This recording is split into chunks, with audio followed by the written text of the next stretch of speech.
రే, మళ్ళీ కాన్పోయేసరికి పాప మీద బెంకతో మీరిద్దరూ పిచ్చివాళ్ళు అయిపోయేలా ఉన్నారా?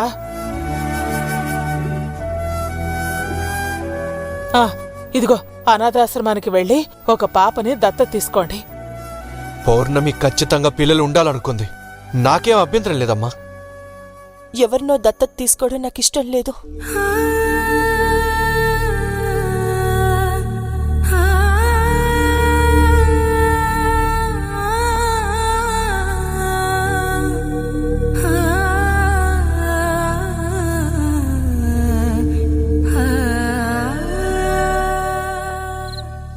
చూసావు కదమ్మా, దత్తతొద్దంటుంది.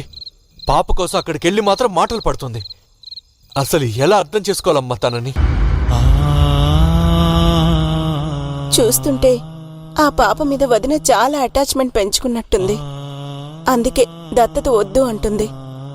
రే, పౌర్ణమి అలాగే అంటుంది, కానీ నువ్వు అనాథాశ్రమానికి వెళ్ళి పాపం తీసుకునిరా. పౌర్ణమి పసిపిల్లల్ని దూరం పెట్టే మనస్తత్వం కాదు, ఖచ్చితంగా ఒప్పుకుంటుంది.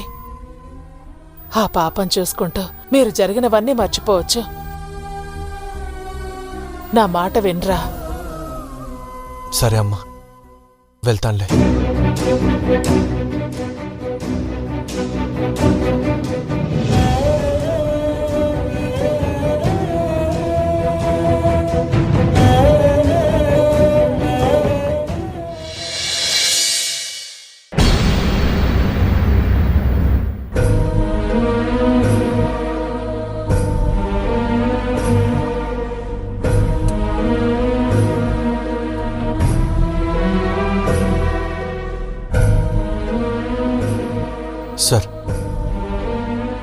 సార్, ఈ ప్రొసీజర్ అంతా పూర్తయ్యి పాప మా దగ్గరికి రావడానికి ఇంకా ఎంత టైం పట్టదు సార్?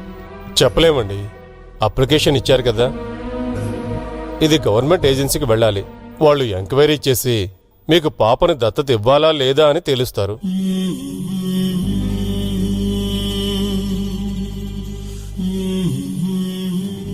సార్, మీతో మాట్లాడాలి. కొంచెం బయటకు వస్తారా? దేనికండి? కొంచెం పర్సనల్గా మాట్లాడాలి, ప్లీజ్ సార్. ఓకే.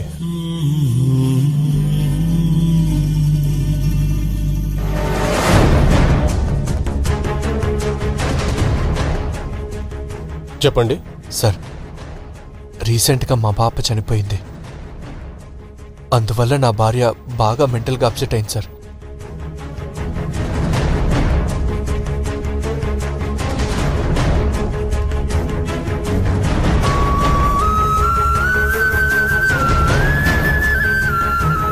పాప మీద బెంగతో డిప్రెషన్లోకి వెళ్ళిపోతుందేమో అని భయంగా ఉంది sir.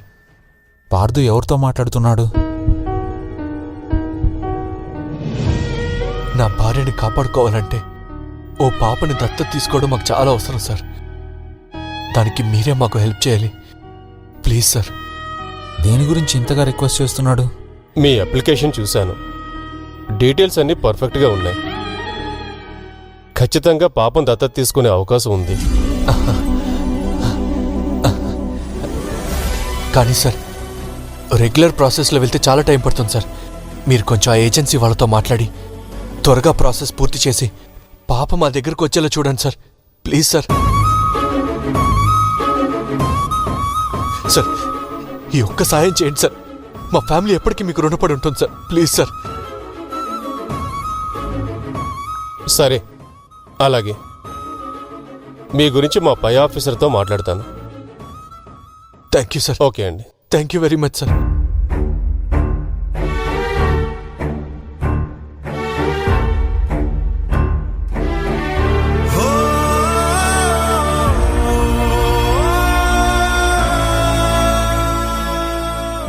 Hello sir, excuse me. చెప్పండి. ఇప్పుడు మీద మాట్లాడాడు కదండి, అతను మా రిలేటివ్. దేని గురించి మిమ్మల్ని అంతగా రిక్వెస్ట్ చేస్తున్నాడు? పాపం వాళ్ళ పాప చనిపోయిందంట, వాళ్ళ భార్య మెంటల్గా అప్సెట్ అయిందంట. ఆమె కోసం ఒక పాపని దత్తత తీసుకుంటున్నారు. ఓ, దానికోసమా? Thank you sir. It's okay అండి.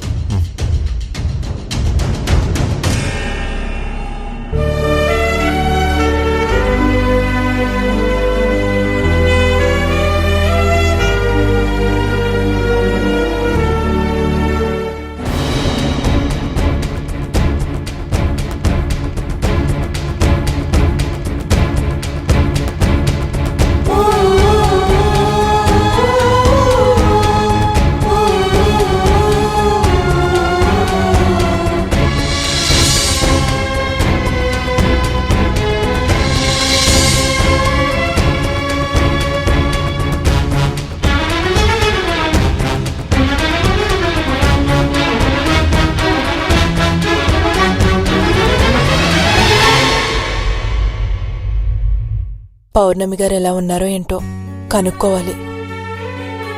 పార్థు గారు, పార్థు గారు, ఓ మీరా?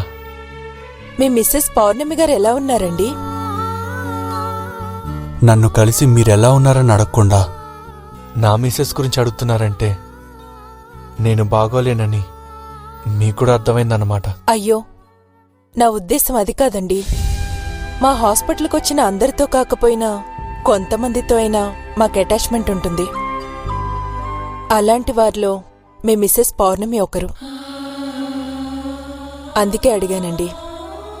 It's okay. నేను కూడా మిమ్మల్ని తప్పు పట్టాలని ఏం అడగలేదు. నా బాధను అలా చెప్పానంతే. పౌర్ణమి గురించి అడిగారు కాబట్టి మా ఇద్దరిది ఒకే పరిస్థితి అండి. కడుపు కోతని భరిస్తూ దుఃఖాన్ని దిగమింగుకుంటూ ప్రాణం లేని అమ్మలా పౌర్ణమి బ్రతుకుతుంది. కన్నపిట్టను కాపాడుకోలేని అసమర్థపు తండ్రిగా నేనిలా వీధులు పట్టుకుని తిరగాల్సి వస్తుంది. ఐఎమ్ సారీ పార్థు గారు. బిడ్డను పోగొట్టుకున్నా కూడా మీ హాస్పిటల్ డాక్టర్ అంటే నాకు ఆవేశం రావడం లేదు, ఆవేదన కలుగుతుందండి. అదే నేను కూడా ఆలోచిస్తున్నాను. దేవుడి తర్వాత అందరూ నమ్మేది డాక్టర్లేనండి. అందరిలాగే నేను నమ్మాను. ఆ నమ్మకంతోనే నా బిడ్డకి ప్రాణం పోస్తారన్న ఆశతో మీ హాస్పిటల్కి వచ్చాం. చివరికి ఏం మిగిల్చారండి? నా బిడ్డ ప్రాణం తీసి పంపించారు.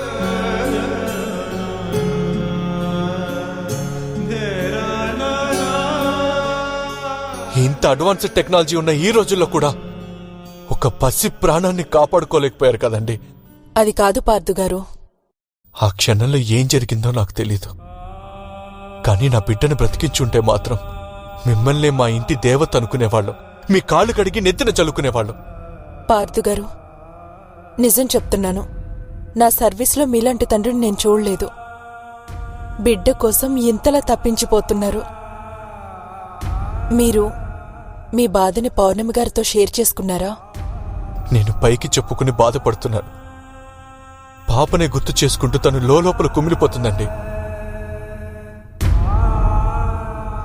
నా భార్య పడుతున్న బాధ చూడలేక ఓ అనాథ బిడ్డని దత్తత తీసుకోవాలనుకున్నాను. నా మాటలు మిమ్మల్ని ఇబ్బంది పెట్టుంటే క్షమించండి.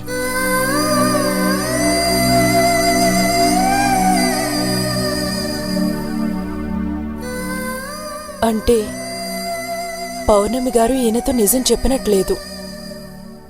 పాపం, ఇంత బాధపడుతున్నారంటే నేనైనా నిజం చెప్పుండాల్సింది. తప్పు చేశాను. ఇందులో నా పాత్ర కూడా ఉంది కాబట్టి కనీసం వాళ్ళ ఇంట్లో వాళ్ళకైనా నిజం చెప్పాలి.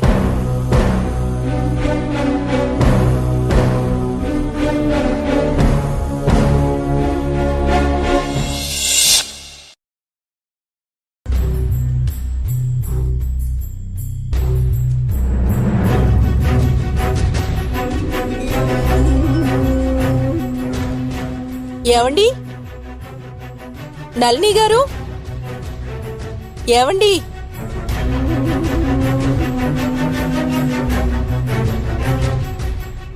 సిస్టర్ మీరా? బాగున్నారా సిస్టర్? బాగున్నానమ్మా.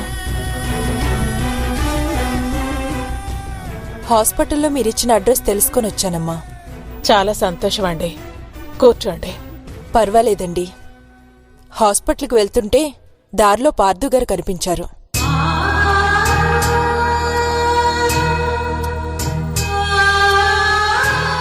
వాడి గురించి ఏం చెప్పాలమ్మా? బిడ్డ పోగొట్టుకున్న బాధలో ఏవేవో ఆలోచనలతో సతమతమైపోతున్నాడు. వాడికి మతి భ్రమించలేదు, అదొక్కటే సంతోషం. నేను ఆయనతో మాట్లాడానండి. ఆయనలో బాధ, దుఃఖం కనిపించాయి. చాలా బాధ అనిపించిందండి.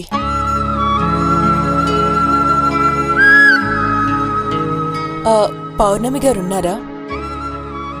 లోపల గదిలో ఉందమ్మా.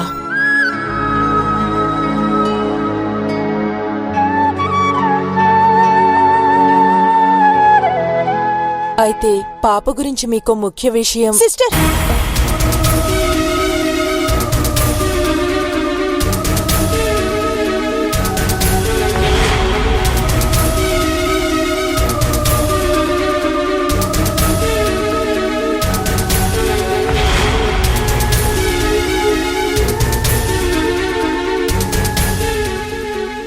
పౌర్ణమి గారు ఎలా ఉన్నారండి? బాగున్నాను సిస్టర్. మీరు ఎంతసేపు అయింది వచ్చి? ఇప్పుడే వచ్చానండి. అలాగా. అత్తయ్య, మీరు సిస్టర్ కోసం ఏదైనా బ్రేక్ఫాస్ట్ రెడీ చేయండి. అది కాదమ్మా, పాప గురించి ఏదో చెప్పాలి అంది. అవునా సిస్టర్?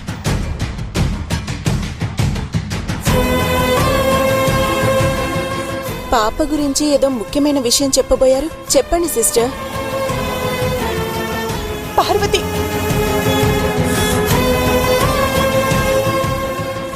చనిపోయిన వాళ్ళ గురించి తెలుసుకుని మాత్రం ఏం ప్రయోజనం? పాప ఏ ప్రాబ్లంలో చనిపోయి ఉంటుందో రిపోర్ట్స్ వచ్చుంటాయి. అది చెప్పాలని వచ్చుంటారు. అంతే కదా సిస్టర్? అవును, అంతే అంతే అంతే అండి.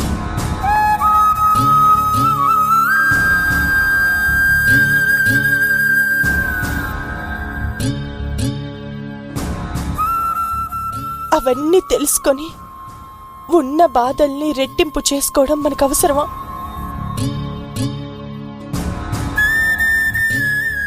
మేం మాట్లాడుతూ ఉంటాం. అత్తయ్య, మీరు వెళ్ళి బ్రేక్ఫాస్ట్ రెడీ చేయండి. రండి సిస్టర్.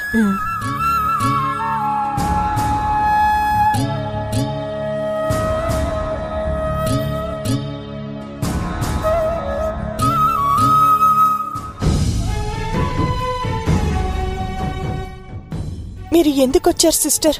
కానీ అది నాకు తెలుసు. జీవితాంతం నా గుండెల్లో దాచుకోవాలనుకున్న నిజాన్ని బట్టబయలు చేయాలని వచ్చారు కదా? అది కాదు పౌర్ణమి గారు, నేను పార్థు గారిని చూశానండి. మా ఆయన దీనస్థితిని చూసి నిజం చెప్పాలనుకున్నారు కదా? ప్లీజ్ వద్దు సిస్టర్. పాప గురించి ఇప్పుడిప్పుడే మర్చిపోతున్నాం. ఆ నిజాన్ని మీలోనే దాచుకోండి సిస్టర్. కానీ నిజాన్ని ఎన్ని రోజులని దాస్తాం? దాగినన్ని రోజులు.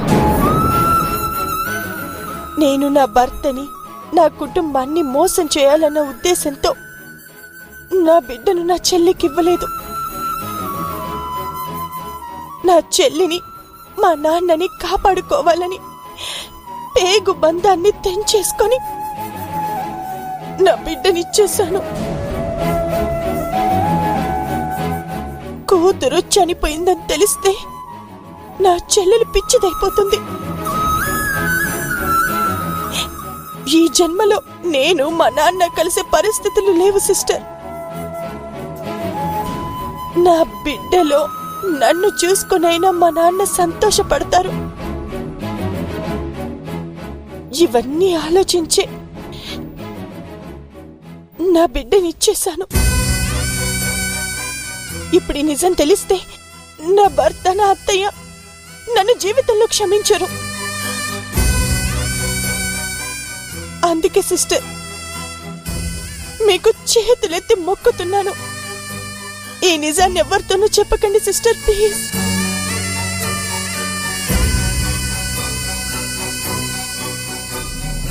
దీని వెనుక ఇంత కథ ఉందని నాకు తెలియదు కదా పౌర్ణమి గారు.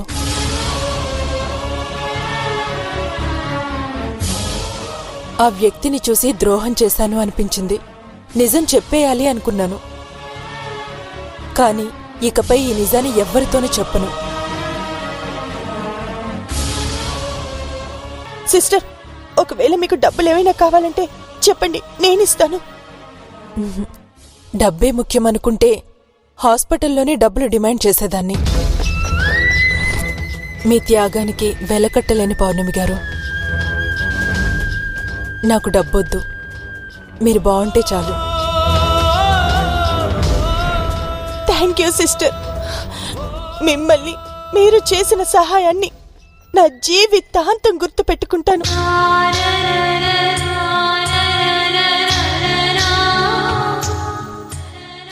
మావయ్య, పావని,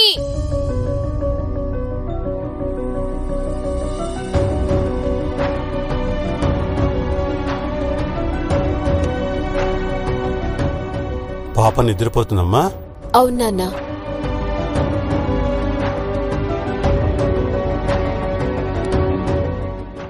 రాఖీ, కరెక్ట్ టైంకి వచ్చావు. రా భోంచేద్దాం.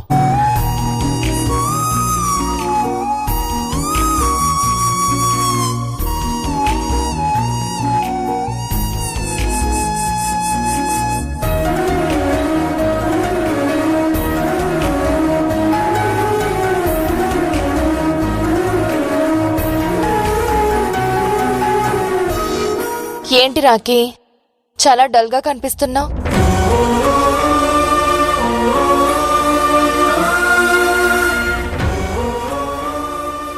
పార్దు బయట కనిపించాడు మహా. చాలా బాధ అనిపించింది. అబ్బో, ఆ మాత్రం దానికే బాధనిపిస్తుందా? అసలు విషయం ఏంటో తెలుసుకోకుండా ఈ వెటకారాలేంటి పావని? లేకపోతే ఏంటి రాఖీ, వాళ్ళేమైనా పుట్టినప్పటి నుంచి ఏసీల్లో తిరిగారా? బయట కనిపించాడు అనగానే బాధపడ్డానికి?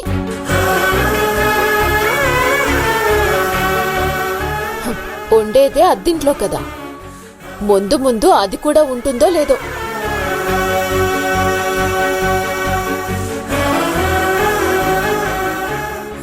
ఇంకా అప్పుడెంత బాధపడాలో ఆలోచించు. పావని, నీకు మీ అక్క మీద కోపం ఉందని తెలుసు. ఆ కోపాన్ని పార్దు మీద చూపించుకో. పార్దు ఏం చేశాడు నిన్ను? నాకు ఎవరి మీద కోపం లేదు రాఖీ. నువ్వేదో ప్రైమ్ మినిస్టర్ కలిస్తే చెప్పినట్టు పార్దు కనిపించాడని చెప్తేను అలా అన్నాను. ఇదే నీతో వచ్చిన గొడవ. ఏది నీకు నువ్వుగా అర్థం చేసుకో. అవతల వాళ్ళు చెప్పేది పూర్తిగా వినవు. రాఖీ, భోంచేసేటప్పుడు ఈ డిస్కషన్లన్నీ ఎందుకు? తర్వాత మాట్లాడుకోవచ్చు. ముందు నువ్వు భోంచే. నేనేదో సగం సగం తెలుసుకొని మాట్లాడుతున్నాను అని అన్నాడు కదా నాన్న, పూర్తిగా చెప్పనివ్వండి. పావని, అవన్నీ ఇప్పుడెందుకు? నాకు అర్థం కావాలి కదా మహా. నువ్వు చెప్పు రాఖీ, పార్థుని ఎక్కడ చూసావు? పార్థుని ఏ పరిస్థితిలో చూసి బాధపడ్డావో చెప్పు. నువ్వు ఎంత వెటకారంగా అడిగినా నేను జరిగిందే చెప్తాను. పాపను దత్తత తీసుకోవాలని అనాథాశ్రమం దగ్గర కనిపించాడు మావయ్య.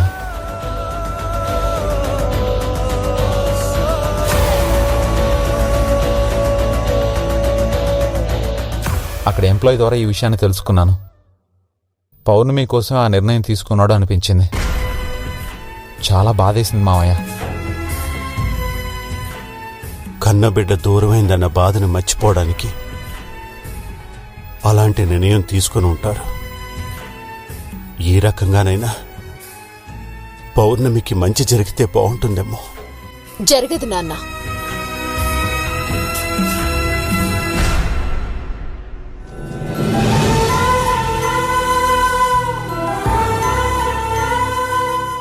ఎలా జరుగుతుంది? మన బుర్రల్లో మంచి ఆలోచనలుంటేనే కదా దేవుడైనా మనకి మంచి చేసేది. అక్కని ఇలా హేళనగా మాట్లాడడం కరెక్ట్ కాదమ్మా. వద్దు. నేనెక్కడ హేళనగా మాట్లాడాను నాన్న? ఆవిడ హిస్టరీని గుర్తు చేస్తున్నాను.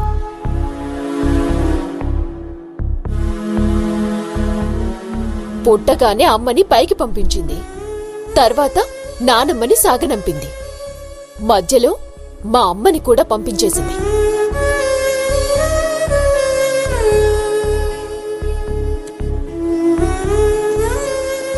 ఫైనల్ గా కన్న కూతుర్ని ఫినిష్ చేసింది.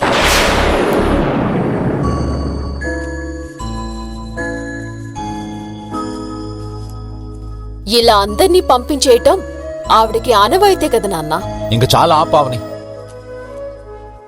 వినడానికే ఇబ్బందిగా ఉంది.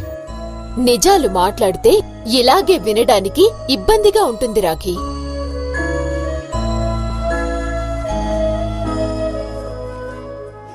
అంత మాత్రాన అవి నిజాలు కాకుండా పోవు కదా. అంతే కదా నాన్నా?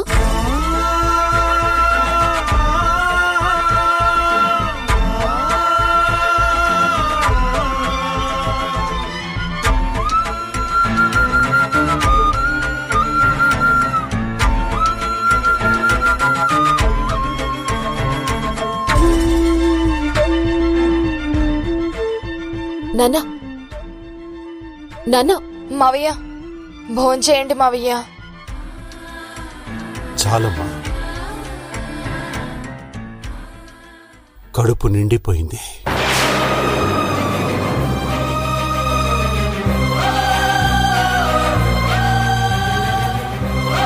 నాన్నా, నాన్నా, నాన్నా.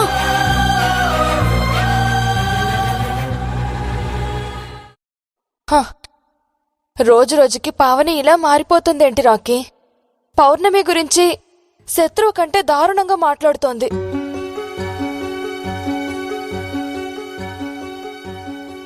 మెదడు పూర్తిగా ఎదగకపోతే ఇలాంటి సమస్యలే వస్తాయి మహా. ఇద్దరిని కలపడానికి ఎంత ట్రై చేద్దామన్నా పావనిది కోపమో ద్వేషమో తెలియడం లేదు. మూర్ఖత్వం అనుకోవాలి. అంతకంటే ఏం చేయగలం మహా?